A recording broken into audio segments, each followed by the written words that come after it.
Olá, concurseiro! Seja bem-vindo ao canal da Astro Educa. Hoje vamos estudar geografia com foco bem aplicado ao meio rural, gestão ambiental e planejamento territorial, que é exatamente o tipo de abordagem que a banca gosta quando mistura solo, água, clima, geoprocessamento, conflitos pelo uso dos recursos, licenciamento rural e instrumentos de zoneamento como ZEE e zoneamento de risco climático. Eu vou explicar tudo como roteiro de aula, direto, amarrando os conceitos com situações de prova e com leitura territorial. Começando por caracterização e uso dos solos.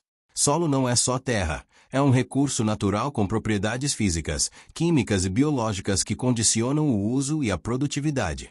Quando a prova fala em uso atual da terra, ela está falando do que está acontecendo no território: agricultura, pastagem, silvicultura, áreas urbanizadas, áreas degradadas, vegetação nativa, EPs e reservas legais, mineração, infraestrutura.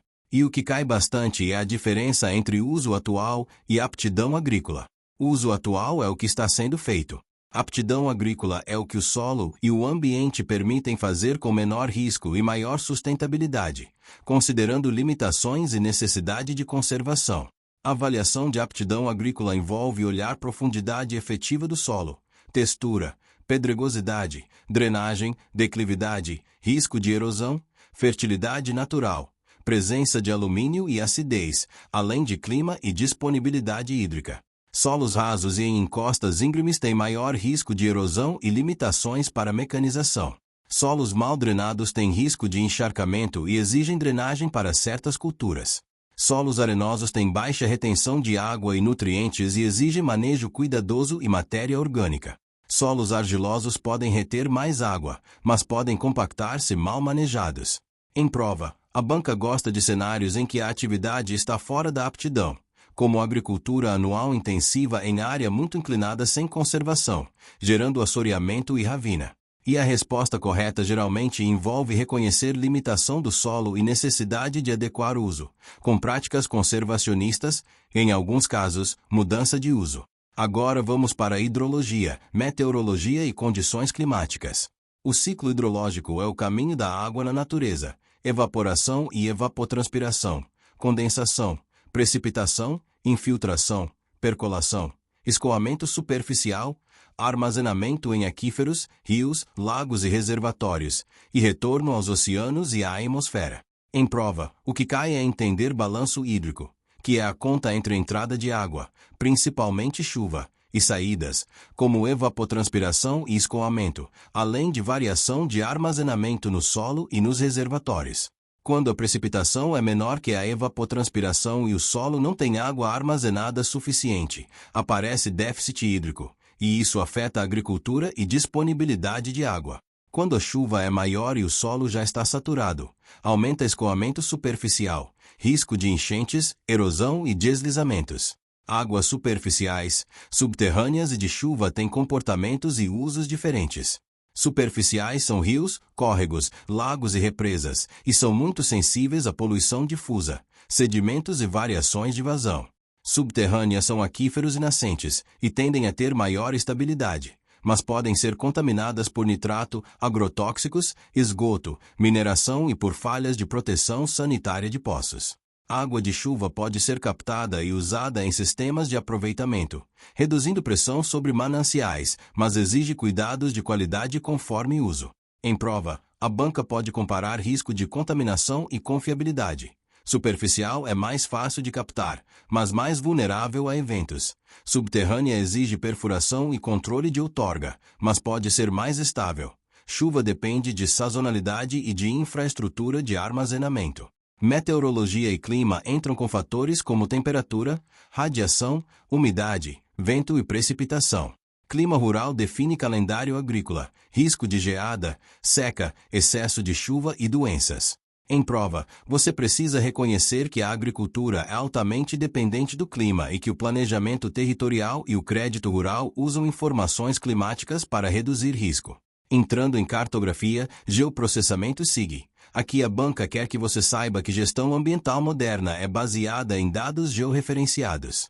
Cartografia fornece representação do território com escala, projeção e símbolos.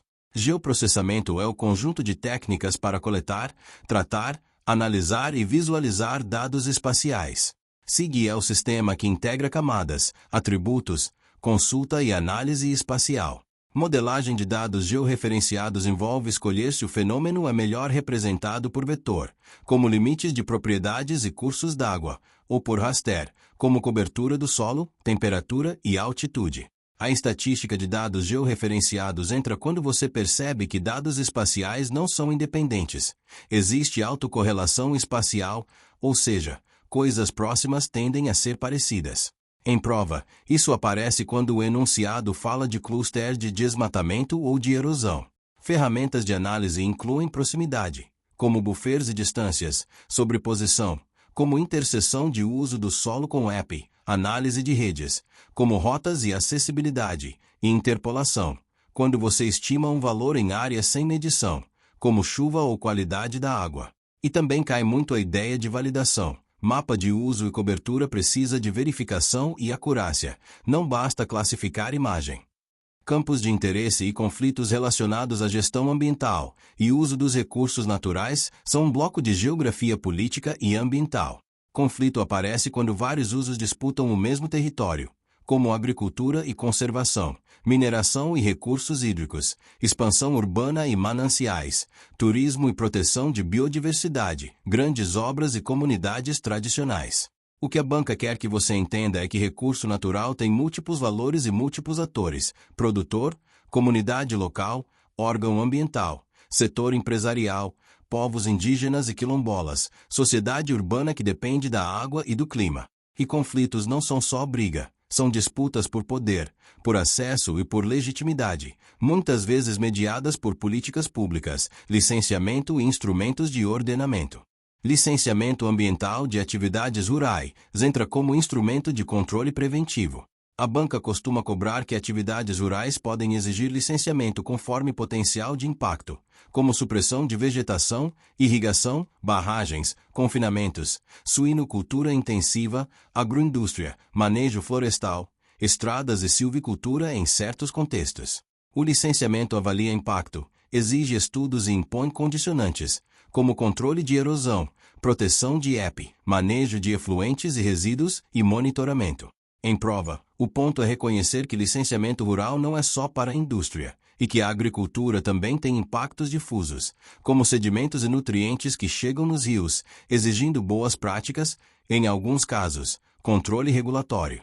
Mudança do clima, adaptação e mitigação no meio rural é tema atual. Mudança do clima afeta padrões de chuva, aumenta a frequência de extremos, como secas e chuvas intensas, e eleva risco de perda agrícola e de degradação.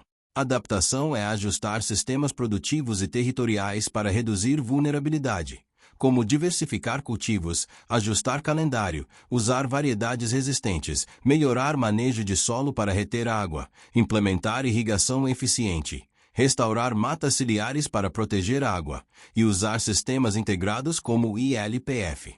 Mitigação é reduzir emissões e aumentar sequestro, como reduzir desmatamento, recuperar pastagens degradadas, aumentar matéria orgânica no solo, usar plantio direto e sistemas agroflorestais, melhorar eficiência no uso de fertilizantes e tratar dejetos na pecuária. Em prova, a banca gosta de separar adaptação de mitigação e de mostrar exemplos de cada. Zoneamento ecológico-econômico, reforma agrária, agricultura familiar e sustentabilidade entram como instrumentos de planejamento. ZEE é uma ferramenta para orientar o uso do território com base em potencialidades e fragilidades ambientais e socioeconômicas. Ele busca compatibilizar desenvolvimento com conservação, indicando onde certas atividades são mais adequadas e onde são restritas. Reforma agrária aparece como política de redistribuição de terra e de organização produtiva, e se conecta com sustentabilidade quando inclui assistência técnica, infraestrutura, crédito e regularização ambiental. Agricultura familiar e comunitária entra como forma de produção com forte vínculo territorial e social, importante para a segurança alimentar e economias locais, mas que precisa de apoio para acessar tecnologia, mercado, crédito e regularização, sem pressionar áreas frágeis.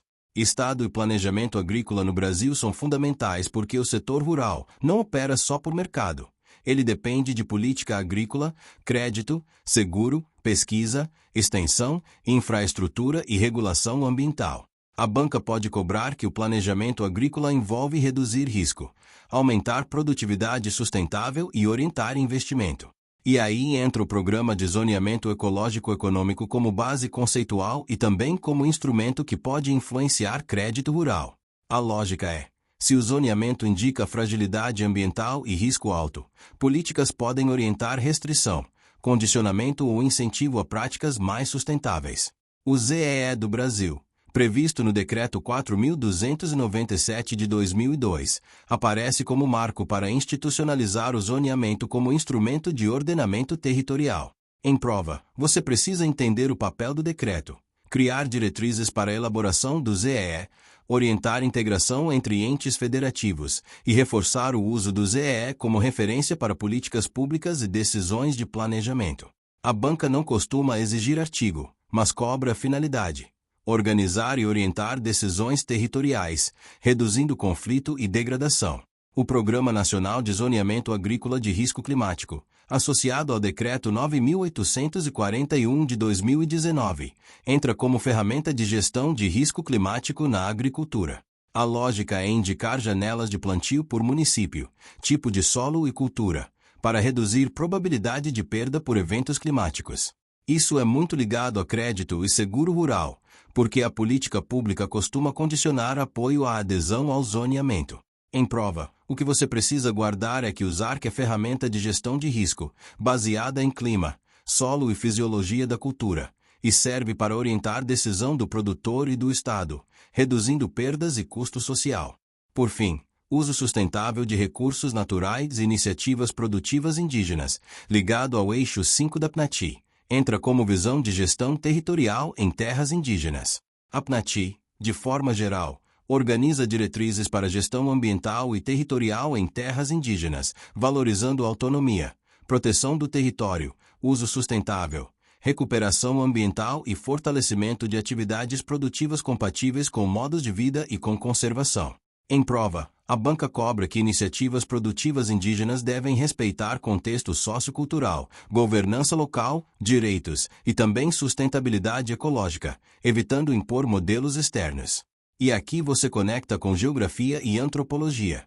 Território indígena não é só área produtiva, é base de reprodução cultural, social e econômica. Para fechar, o mapa mental que você precisa levar é: solo e aptidão agrícola definem potencial e limites, e o uso atual pode estar em conflito com essa aptidão. Água e clima, pelo ciclo hidrológico e balanço hídrico, condicionam produção e riscos. Cartografia e SIG permitem mapear, analisar e decidir com base em dados. Conflitos ambientais são disputas territoriais entre múltiplos atores e usos. Licenciamento rural é instrumento preventivo para atividades com impacto. Mudança do clima exige adaptação e mitigação no campo. ZEE e ZARC são instrumentos de planejamento territorial e de risco, influenciando políticas e crédito. E a PNAD reforça o uso sustentável e iniciativas produtivas indígenas com autonomia e proteção territorial.